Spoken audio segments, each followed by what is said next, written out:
Welcome back. You're still tuned in to News and Views with myself, Salalo Makwidir, and we're going to be wrapping up the show with a very, very important and deeply troubling story from our continent in Sudan. It's a story that demands our attention, our compassion, and most importantly, our action. Since April 2023, the internal conflict in Sudan between the Sudanese Armed Forces, SAF, and the Rapid Support Forces, RSF, has devastated lives across the country. Yet, among the many tragedies of this war, and perhaps the most ignored, are the sustained waves of sexual violence inflicted on women and young girls.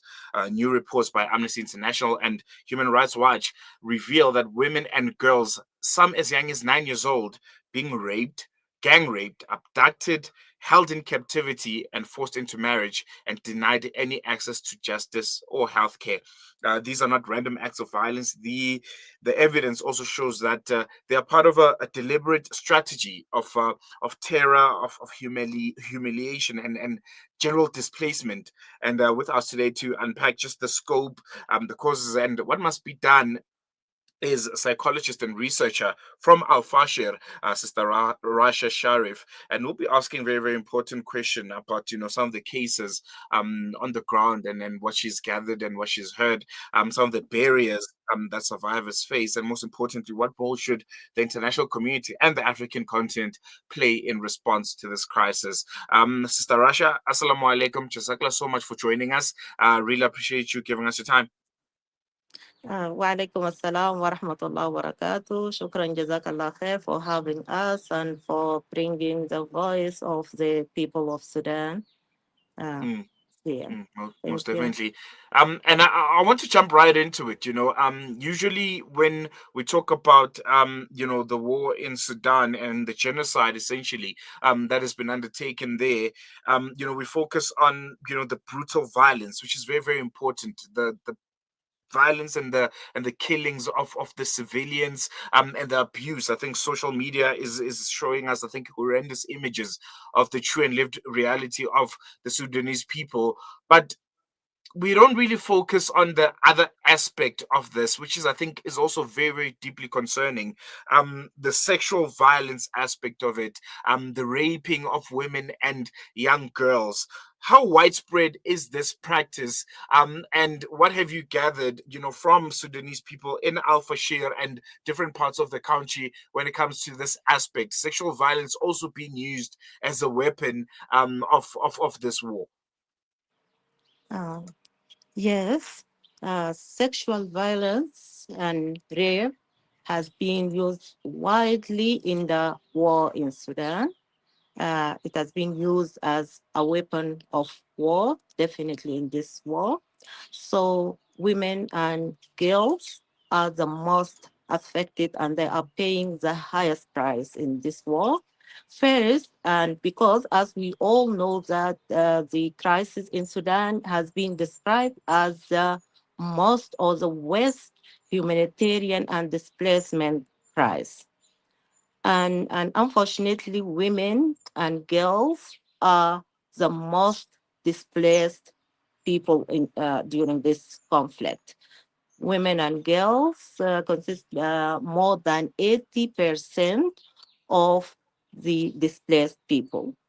So during this war, women and girls face like a very horrific and mass sexual violence, physical abuse, and rape, specifically rape as a weapon of war and as a weapon of humiliating the people and the men in this in the community. Women and girls aged between 9 and 75 are always in a very high risk of sexual violence and rape. Especially, it happens all over Sudan since the beginning of the war in 15 April 2023. But what's happened in Al Fashir in last month, 26th of November, is something uh, different. The scale is like very standing in Al-Fashir. Uh, in 1 or 2 days in Al-Fashir, Mm, reports shows that more than 200 cases of rapes had been happened. It happened in the displaced men camps, and it happens while the women and girls and families are fleeing Al-Fashir towards like a safer areas.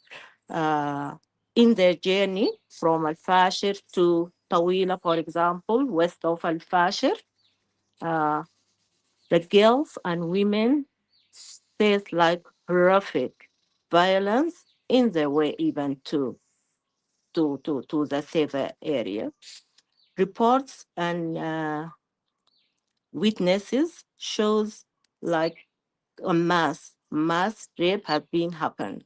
One of the incidents happened in uh, displacement camp near Al Fashir University, where about 200 displacement families are there.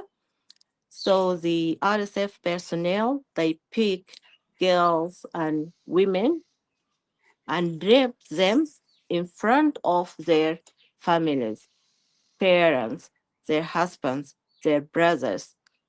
This just to scare them and to force them to flee and to leave the place. And actually, this was happening after the raping of 25 women and girls in this location. Immediately, the 200 families fled the location and they mm, went towards uh, Tawila. During the journey, it is horrific what we heard and what we they told us about the violence and the torture that happened to women. And mm, actually, I feel like what we heard, because I know very well the culture in Sudan, uh, people or women are always avoid to talk about rape and sexual violence because uh, they fear of the stigma and they fear of the like marginalization of the victim in their community itself. So I think what we hear and what they reported is a way less than what is actually happening to them. mm, mm. Uh, Um, yeah. s- Mhm. I just want to touch on, you touched on a very, very important point. The fact that this is not spoken about enough because of fear of marginalization, the stigma that, is always associated with being raped and being sexually assaulted. And I'm just thinking to myself, psychologically, what does this do to the women and to the young children that have suffered through this trauma? Are there any cases that you can quote for us and give us a bit more insight on ultimately how these young girls and these women end up continuing with their lives if they can after such a horrific kind of ordeal. Definitely after this like horrific experience, women and girls, uh, they are struggling and facing lots of psychological, social like impacts and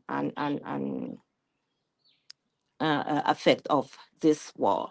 Many of the women are collapsed while they are fleeing because of their wounds, because of the exhaustion that they are passing through, and because they don't have, unfortunately, any protection that they are needed. Uh, I spoke like personally to some of the people and women from Al Fashir. They were telling me that like young girls and children specifically, they are like suffering a lot and they were traumatized. Even some of them like stopped talking completely. They can't even say one word because of the trauma that they are facing. Even when they are reaching there in Tawila, for example, or Golo, the safer areas where they reach, they actually have no help and no protection. mm, Women and girls who fled the Fashir, they left without anything. They left everything behind them. They reach there without anything, and they are in need for everything, especially protection.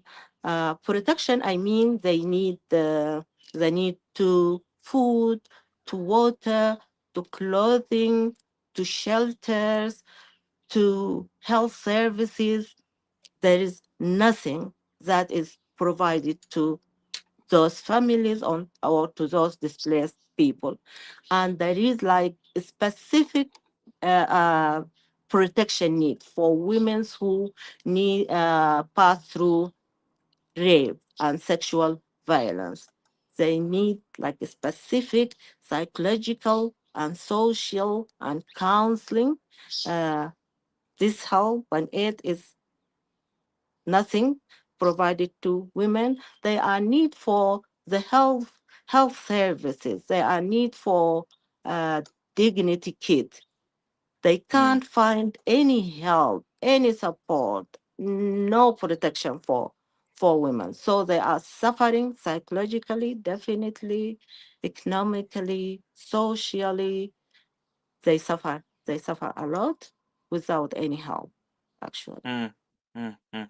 Um, why do you believe the RSF and in some cases, we need to be honest, even the SAF have engaged in this level of sexual violence? You mentioned humiliation being one of them, but are there other aims that they are pursuing, and how does this tie into the ethnic and regional and even gender-based dynamics in Sudan as a whole? Yes, as you mentioned, the sexual violence and the rape cases is not only one-sided. It Mm, happens and being committed from the both side, from the both warning side. And as I mentioned earlier, it used as a tool to humiliate the men, exactly. But I believe the RSF, they use the rape as a weapon to force the people moving from a place or to displace, to force them to displace, to move from one area to another area. And actually, it has been mentioned and described when it happens in Al Khartoum, in Al Jazeera, in Madani, when first the SRF group, they invade Al Khartoum and Al Jazeera. They came in waves. For example, the first wave, they came in, they looted the houses, and and and uh, and the second wave, they came, they looted the money, the cars, and in the third wave, they came and asked for girls and mm, women. Most of the people uh, who faced this violence at the beginning when they lost their houses and their like valuable stuff and this, they were saying that we are not leaving our houses, we are not leaving our like generation homes, the houses of our like fathers and grandfathers. We are not leaving the space, but very shortly after they start like hearing about the rape cases and the sexual violence, most of them they decided to leave and to protect their girls and women because they are seeing that the protection and the safety of women and girls is more important than the Mm, houses and the various things. So I think it also happened in Al Fashir, in the case that I mentioned now, that they rape the girls and the women in front of their parents and their husbands and their brothers and the other families, just to make them scared and force them to flee. And actually, this was happening in Al Fashir and in all the areas that it happens. Uh, when you ask about the ethnicity, actually, we can't separate the war or what's happening now in Sudan since the 23rd of April or 15 of April 2023. We can't separate it from uh, the history and the historic war that happened in Darfur in 2003. In Darfur, the war, definitely it was like ethnic war. It is started, and they also used rape as a weapon of war. And unfortunately, the rape cases, which was happened in Darfur at that time, 2003, it all happens to the African women who were in the displacement camps or in the areas that inhabited by the African women. Definitely, it shows us that it is like ethnic uh, war weapon that had been used. The situation changed a bit when it happens in 2023 because it spread all over Sudan and it affects everyone, mm, but we can say it started as an ethnic war and rape used and directed to a certain ethnic groups at the beginning. mm, mm. Very, very concerning. Just lastly, before I let you go, Sister Rasha, what should the world know at this current juncture, at this current moment, about the war in Sudan, about this genocide that we're seeing unfolding, that maybe is not spoken about as much as it needs to? Sorry, can you repeat the question again?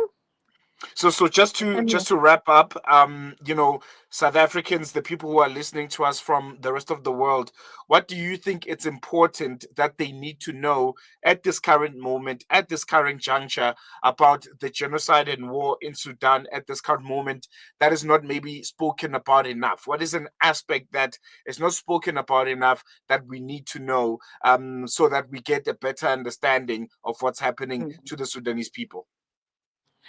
Yes, Sudanese people suffering a lot, facing worse humanitarian crisis. They flee, they are displaced inside Sudan and outside Sudan, but still they are in a bit safer places, but they are in need for help. They are still suffering and facing violence. They are still facing brutal brutality, and they are uh, lacking any means of protection or the basic humanitarian aid. They are in need for food. They are in need for shelters. They are in need for clothes. They are in need for water, for education, for health services. They lack all this means of protection, so they need help. They need help. Mm, mm, Most definitely, and we're going to even that note, Sister Rasha Sharif. Jazakla so much for joining us, and I think for giving us an insight onto, I think, a harrowing aspect of this genocide. Sexual violence, I think, in any shape or form, is probably the most traumatic thing any human being can experience. And my heart literally bleeds out for the women and young girls of Sudan. And thank you so much for putting attention to it, so that more and more people start talking about it. Really appreciate it. No, thank you, Jazakallah. Thank you. Go.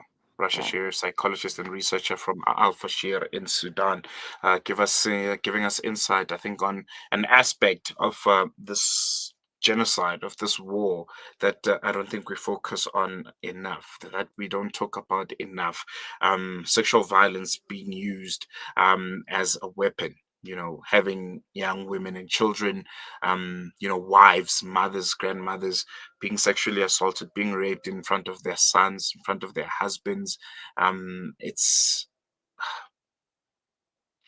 just makes you question humanity at this point. We've done it with Palestine, but I think every time something like this comes up, you ask yourself the difficult questions. Why are we letting this happen? Why are we not learning from the previous experiences, that these things can't get out of hand, and you're going to leave a whole generation of people that are traumatized, that may not ever be able to live a good quality of life, if at some point, inshallah, this genocide does come to an end. But I think it's important. It's important that we continue educating ourselves about it, especially Sudan, seeing that it's on the African continent. I always stress the fact that um, it's happening on our doorstep, and at some point, we will feel the effects of this genocide if we don't act on it, if we don't force our government, the same way that we did with Gaza, using the same template, to make sure that attention is brought into it, and those that are guilty are ultimately being put in front of a court of law, and they're held liable and responsible for these transgressions. Yeah, it's been a really, really, I think, harrowing interview to listen to what Sister Rasha has gathered on the ground. She's from Fashir, so she has first-hand experience and intel on what's happening on that front. And being a psychologist and a social worker that works directly with some of these women that have been sexually assaulted, I think it was a great and a wonderful eye-opening conversation that puts things into context. And I think that will make us act. It'll make people angry about Sudan. Um, we can't keep quiet, especially when it's happening right on the African continent, on our doorstep, and we'll ultimately feel the effects of it, because the Sudanese people are being displaced. They're finding themselves in different parts of the African continent, ultimately South Africa, and then we're going to say, why are these people here in South Africa? Why are they not going home? As is the sentiment at this current moment, but forgetting that there was a genocide that they were fleeing from, and we kept quiet about it. Didn't do anything, didn't force our government to act as swiftly as they should, to make sure that it doesn't get out of hand. And unfortunately, it looks like we're reaching a situation in Sudan where it is getting out of hand, unfortunately. We've come to the end of today's edition of News and Views. Thank you so much for staying with us. It's been another incredible one, another insightful one, another educational one. Hope you'll be joining us again tomorrow for the Juma edition of the show. And Night Wadi will be giving you, I think, a fresh perspective and delivering that one for you. I'll be back again on Tuesday for the Tuesday edition of the show.